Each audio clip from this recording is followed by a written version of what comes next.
மூன்று விஷயங்கள் மிக முக்கியமானவை. கிருஷ்ணரே மிக உயர்ந்த கட்டுப்பாட்டாளர். எப்படி என்றால், நம்முடைய தட்டில் நமக்கு எது கிடைக்கின்றதோ அது பகவானால் அனுமதி அளிக்கப்பட்டது. காரணம், அவரே கட்டுப்பாட்டாளர். இரண்டாவது, அவர் தவறே செய்யாதவர். அதாவது, நமக்கு எது கிடைத்திருக்கின்றதோ அது அவரால் சரியான முறையில் வடிவமைக்கப்பட்டிருக்கிறது. ஜென்மம் ஜென்மமாக கிருஷ்ணர் நம்மை தெரிந்து வைத்திருப்பது போல் நம்மாலே நம்மை தெரிந்து கொள்ள முடியாது. கிருஷ்ணர் நம்மிடம் அன்பு செலுத்துவது மாதிரி நம்மாலேயே அன்பு செலுத்த முடியாது. காரணம், நாம் நம்மை 30, 40, 50 வருடங்களாகத்தான் இந்த உடலில் தெரியும். ஆனால் கிருஷ்ணர் 50 கோடிக்கணக்கான வருடங்களாக நம்மை பார்த்து கொண்டிருக்கிறார்.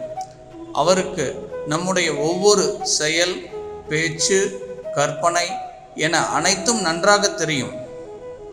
மூன்றாவது, மிக முக்கியமானது, கிருஷ்ணர் என்னை மிகவும் நேசிக்கின்றார்.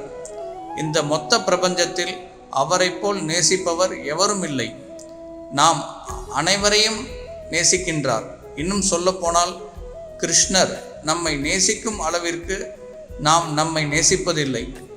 இன்னும் சொல்லப்போனால், நம்முடைய தாய் கூட நம்மை அந்த அளவிற்கு நேசிப்பதில்லை.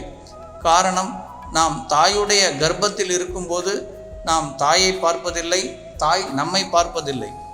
நாம் நம்முடைய முந்தைய தாயை விட்டு தற்போது வேறொரு தாயிடம் வந்திருப்போம். இந்த 2 தாயின் இடைவெளியின் போது யார் நம்மை பராமரித்தது?